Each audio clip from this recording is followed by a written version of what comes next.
IT park మొత్తం కొడదాం మామ. రాయదుర్గం మన మైండ్ స్పేస్ నుంచి ఇంకా మనము అదేమంటే టెక్ మహీంద్రా వరకు పోదాం. కిరాక్ ఉంటుంది. లైక్ కొట్టండి, సబ్స్క్రైబ్ చేసుకోండి. చలో మన హైదరాబాద్ ఐటీ పార్క్ అయితే వచ్చేసినాం మామ. స్కై వాక్ చూసారు కదా మా, బ్యూటిఫుల్ స్కై వాక్.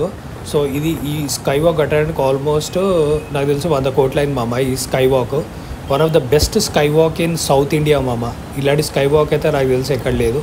ఇంకా చూసుకుంటే సైడ్లో బ్లూ బిల్డింగ్ ఉంది కదా బాబా, ఇది కాల్కామ్ బాబా. కాల్కామ్ గురించి తెలిసిందే కదా, one of the best company in the world. Qualcomm almost 40 కంట్రీస్లో ఉంది మామ. హెడ్ క్వార్టర్స్ ఏమో వరకు శాండియాగోలో ఉంది, కాలిఫోర్నియాలో. ఇంకా చాలా మందికి ఉంటుంది మామ డ్రీము కాల్కామ్లో చేయాలని. అంతేందుకు మా కజిన్ గాడు ఉన్నాడు. సో ఆయన ఆల్మోస్ట్ 10 years ఎక్స్పీరియన్స్ ఉంది ఆయనకు ఇక్కడ కాగ్నిజెంట్లో. సో ఆయన కూడా అంటూ ఉంటాడు ఎప్పుడు నాకు కాల్కామ్లో చేయాలని. So Qualcomm is a dream company for every one మామ. ఇంకా యూరోప్లో కూడా ఉన్నాయి మనకు, యూకేలో, లండన్లో, ఐర్లాండ్లో, జర్మనీలో, ఫ్రాన్స్లో. మొత్తం వాళ్ళ రెవెన్యూ చూసుకుంటే ఆల్మోస్ట్ $38.96 billion అంట మామ ప్రాఫిట్. సైడ్ మొత్తం సాఫ్ట్వేర్ కంపెనీలే మామ. సో ఇంకా చూసుకుంటే ఇక్కడ ముందుగా ఇంకేదో కొత్తగా కడుతున్నారు, సాఫ్ట్వేర్ బిల్డింగ్ అనుకుంటా ఇది కూడా. సో ఇదంతా ఫైనాన్షియల్ హబ్. నాకు తెలిసి ఒక 100 కంపెనీలు ఈజీగా ఉంటాయి మన ఐటీ హబ్లో. అప్పట్లో మన పేరెంట్స్ జనరేషన్లో అయితే మామ గవర్నమెంట్ జాబ్ అంటే ఇంకా లైఫ్ సెటిల్. ఇప్పుడు ఈ జనరేషన్లో, మన జనరేషన్లో మనకు మొత్తం సాఫ్ట్వేర్. ఎందుకు చెప్పాలి కానీ సాఫ్ట్వేర్ వచ్చినప్పటి నుంచి మామ ఎందుకు చెప్పాలి కానీ శాలరీస్ కూడా బాగా 1,00,000, 2,00,000, 3,00,000, 4,00,000, 5,00,000. ఇక మైక్రోసాఫ్ట్లో అయితే 5,00,000, 4,00,000 కూడా ఇస్తారు. సో గవర్నమెంట్ జాబ్కి ఐటీ జాబ్కి తేడా ఏంటంటే గవర్నమెంట్ జాబ్ శాలరీ 40,000, 50,000 ఉన్నా అది పర్మనెంట్, ఇక ఎవరు దిగాడు మన జీవితాంతం చేసుకోవచ్చు. కానీ సాఫ్ట్వేర్ అట్లా కాదు. సాఫ్ట్వేర్లో ఏంటంటే ఇక చేంజ్ అవుతూ ఉండాలి, షిఫ్ట్ అవుతూ ఉంటాం. ఇక అదే కదా మన సాఫ్ట్వేర్లో. సో పర్మనెంట్ అనేది ఉండదు మన సాఫ్ట్వేర్లో, కానీ శాలరీస్ బాగా ఇస్తారు, తొందరగా సెటిల్ అవుతాం, అది తేడా. ఇంకో వెబ్సైట్లో చూసుకుంటే వెస్టిన్ బాబా, మంచి 5 star హోటల్. వెస్టిన్లో బఫే ఫుడ్ మస్తు ఉంటుంది బాబా.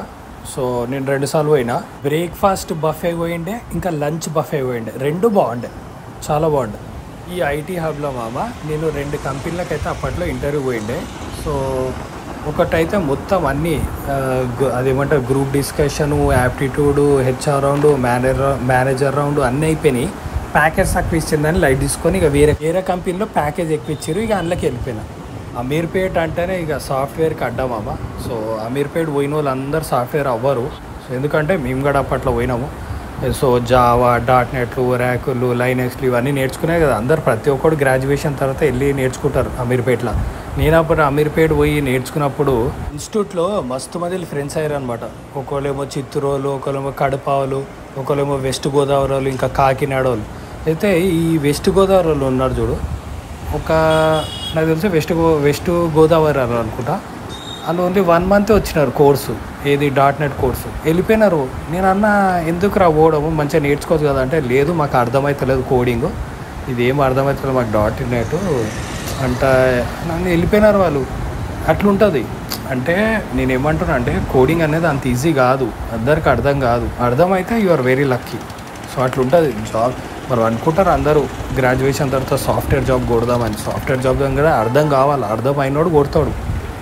సైడ్లో మనకు కాగ్నిజెంట్ ఉంది మామ, చాలా పెద్ద క్యాంపస్ అది కాగ్నిజెంట్ కూడా. నాకు తెలిసి 15 stores ఉంది అది. ఈ సాఫ్ట్వేర్ బిల్డింగ్లో చూసుకుంటే ఆల్మోస్ట్ 11 to 12 కంపెనీస్ ఉన్నాయి మామ. దీంట్లో బిల్డింగ్లో చూసుకుంటే IBM ఉంది, ఇంకా విప్రో కూడా ఉంది మామ. విప్రో చూసుకుంటే మనకు పెద్ద క్యాంపస్ మనకు అదే మన విప్రో సర్కిల్ దగ్గర ఉంటుంది, మన గచ్చిబౌలి. అది పెద్దది, అది మనకు విప్రో మొత్తం విప్రో క్యాంపస్ అదైతే. ఇదైతే ఒక బ్లాక్ అనుకుంటా అంతే ఈ బిల్డింగ్లో. స్కై వాక్ మీదకైతే వెళ్దాం బాబా. ఇక ఎక్స్లేటర్ కూడా ఉంది. నాకు తెలిసి 4-5 ఎక్స్లేటర్లు ఉన్నాయి మన ఈ స్కై వాక్కి. స్కై వాక్ ఎప్పుడు ఎక్కినప్పుడల్లా మామ ఎందుకు చెప్పాలండి స్టాండర్డ్ ఉంది అది. నాకు తెలుసు ఇంకొక 100 సంవత్సరాలు వస్తుంది అది ఎక్స్లేటర్.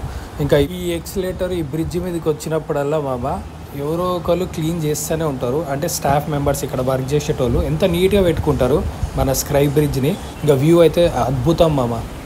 ఈ బ్రిడ్జ్ కూడా ఎంత క్వాలిటీ అంటే ఎంత గట్టిదంటే, ఇది ఆల్మోస్ట్ స్టీల్ కూడా వాడుంటారు. సో మెటల్, స్టీలు అన్నీ వాడుంటారు. చాలా గట్టి, 500 సంవత్సరాలు అయితే ఈజీగా వస్తుంది బాబా. ఇంకా చూసుకుంటే ఇక్కడ మొత్తం కన్స్ట్రక్షన్ అయితే అవుతుంది బాబా. కొత్త సాఫ్ట్వేర్ కంపెనీస్ అయితే వస్తున్నాయి. ఇంకా చూసుకుంటే అందరు అంటున్నారు ఏఐ అని. మామ ఏఐ గురించి చెప్తా మామ. ఏఐ అనేది దాంట్లో అడ్వాంటేజెస్ ఉన్నాయి, డిసడ్వాంటేజ్లు కూడా ఉన్నాయి. ఏఐ అనేది ఫ్యూచర్, అది డెఫినెట్లీగా అది ఓవర్ ఆపలేరు. కానీ దానివల్ల మనకు మన హ్యూమన్స్కి ఏం ప్రాబ్లం ఉండదు. ఇప్పుడు చాలామంది అంటారు ఏఐ వస్తే ఇక ఒక 20 years తర్వాత మనకు జాబ్స్ అని పోతాయి, సాఫ్ట్వేర్ జాబ్స్. అట్లా ఉండొద్దు. యాక్చువల్లీ ఏఐ అనేది మనకు ఎఫెక్ట్ అవ్వద్దు, అట్లా వాడాలా. దాన్ని ప్రాపర్ వే అంటారు. మళ్ళీ వాళ్ళు ఏం చేస్తారో చూడాలా. మళ్ళీ వాళ్ళు ఐటీ పార్క్ చూసుకుంటే మామ మొత్తము 110 acresలో ఉందంట. ఇంకా చూసుకుంటే మన అదేమంటారు బ్యాంక్ ఆఫ్ అమెరికా ఉంది కదా, ఫైనాన్షియల్ సర్వీసెస్, అది చూసుకుంటే almost bank of America 1928 start అయిందంట. ఇంకా చూసుకుంటే దాని ఫౌండరు మనకు అమడియో పీటర్ అంట. ఇంకా చూసుకుంటే సిఇఓనేమో బ్రియాన్. క్వార్టర్ చూసుకుంటే నార్త్ క్యారోలినాలో ఉంది మామ. అది మనకు అదేమంటారు ఈస్ట్ కోస్ట్ ఆఫ్ అమెరికా వస్తుంది. ఇంకా చూసుకుంటే మనకు మొత్తం 35 కంట్రీస్లో ఉందంట మనకు బ్యాంక్ ఆఫ్ అమెరికా. సో ఇంకా ఇట్లా ఉంది మామ, వ్యూ మాత్రం సూపర్. ఇంకా ఇదేదో కొత్త బిల్డింగ్ కడుతున్నారు, మస్తు ఉంది. ఇదేదో డైమండ్ షేప్లో ఉంది మొత్తం. నాకు తెలిసి ఇది ఏం కంపెనీ మామ, ఇది ఆఫీస్ స్పేస్ అనుకుంటా ఇదంతా. సో జాబ్ ఎన్విరాన్మెంట్ కూడా బాగానే ఉంటుంది మామ. టీమ్ డిన్నర్స్ అని, ఫన్ ఫ్రైడేలు అని, అదొక ఫ్యామిలీ లాగా మనకు manager, team leader, senior manager, general manager, సిఇఓలు, ఇంకా మన అనలిస్టులు, వర్క్ అని, ప్రాజెక్ట్ అని మస్తు ఉంటుంది. అసలు మంచిగానే ఉంటుంది. అంత బాగుంటే బాగానే ఉంటుంది. కానీ ఏంటంటే ఇక ప్రెషర్ ఉంటే ఇక ప్రెషర్ ఏడకపోయినా ఉంటుంది, ఏ ఫీల్డ్కి పోయినా ఉంటుంది. ఇంకా హెచ్ఎస్బిసి అంటే హాంకాంగ్ షాంఘై బ్యాంకింగ్ కార్పొరేషన్ అమ్మ. ఇది కూడా ఫైనాన్షియల్ సర్వీసెస్ తూప్ కంపెనీ, ఇది కూడా బ్యాంకింగ్లో. ఇంకా మార్టిగేజ్ లోన్స్ అని, ఇన్వెస్ట్మెంట్ బ్యాంకింగ్ అని, వెల్త్ మేనేజ్మెంట్ అని అన్నీ ఉంటాయి. ఇంకోటి చూసుకుంటే హెచ్ఎస్బిసి మామ ఆల్మోస్ట్ 55 కంట్రీస్లో ఉంది. మొత్తం 2 lakh ఎంప్లాయీస్ అంట ఆల్ ఓవర్ ద వరల్డ్. సైడ్లో చూసుకుంటే డెల్ మామ. డెల్ ఎంత ఫేమస్ కదా, ల్యాప్టాప్స్ అయినా ఎంత ఫేమస్ కదా. ఇంకోటి చూసుకుంటే డెల్ ఆల్మోస్ట్ 1,20,000 ఎంప్లాయీస్ ఉన్నారంట మామ వరల్డ్లో. ఇంకా చూసుకుంటే 180 కంట్రీస్లో ఉంది. ఇంకోటి చూసుకుంటే యూరోప్లో, యూకేలో, జర్మనీలో, ఫ్రాన్స్లో, నెదర్లాండ్స్లో, పోలాండ్లో, ఆస్ట్రేలియా మొత్తం ఉందంట, ఆస్ట్రియా. ఇంకా చూసుకుంటే హెడ్ క్వార్టర్స్ మనకు టెక్సాస్లో ఉంది. ఇది మన డెల్ క్యాంపస్ కూడా చాలా పెద్దది మామ, హైదరాబాద్ క్యాంపస్. రైట్ సైడ్లో చూసుకుంటే మనకు ఒరాకిల్ బాబా. ఇది ఒరాకిల్ బిల్డింగ్ కూడా చాలా పెద్దది, మొత్తం 9 acresలో ఉంది మన హైదరాబాద్లో. ఇంకోటి చూసుకుంటే మొత్తం ఎంప్లాయీస్ వరల్డ్లో 1,62,000 మెంబర్స్ వర్క్ చేస్తారంట మామ ఒరాకిల్లో. ఇండియాలో చూసుకుంటే 30,000 ఎంప్లాయీస్ అంట, ఇండియన్ ఎంప్లాయీస్. ఇంకోటి చూసుకుంటే వీళ్ళ సిఇఓ క్లే ఉన్నాడు. ఇంకొక ఆయనేమో మైకల్ సిసిలియా అంట. ఇంకా చూసుకుంటే మొత్తము 270 బ్రాంచెస్ ఇన్ ద వరల్డ్ అంట మామ ఒరాకిల్. హెడ్ ఆఫీస్ ఏమో టెక్సాస్లో ఉంది మనకు. ఇంకా రైట్ సైడ్లో చూసుకుంటే టెక్ మహీంద్రా మామ. టెక్ మహీంద్రా ఫస్ట్ మనకు సత్య ఉండే, సో మన రామలింగరాజు తనది ఉండే. తర్వాత మనకి అది మర్జ్ అయిపోయి ఇట్లా మన టెక్ మహీంద్రా అయిపోయింది. టెక్ మహీంద్రా చూసుకుంటే మొత్తం ఆల్మోస్ట్ 90 కంట్రీస్లో ఉంది మామ. ఇంకా చూసుకుంటే మన హైదరాబాద్లో ఇక్కడ ఒకటి ఉంది హైటెక్ సిటీలో. ఇంకోటి మనకు బహదూర్పల్లిలో కూడా ఉంది. బహదూర్పల్లి అయితే చాలా పెద్దది, అది ఆల్మోస్ట్ 109 acresలో ఉంటుంది, అది చాలా పెద్దది అది.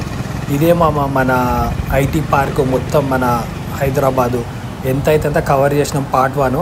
Like, share, subscribe. Love you all. చలో బాబాయ్.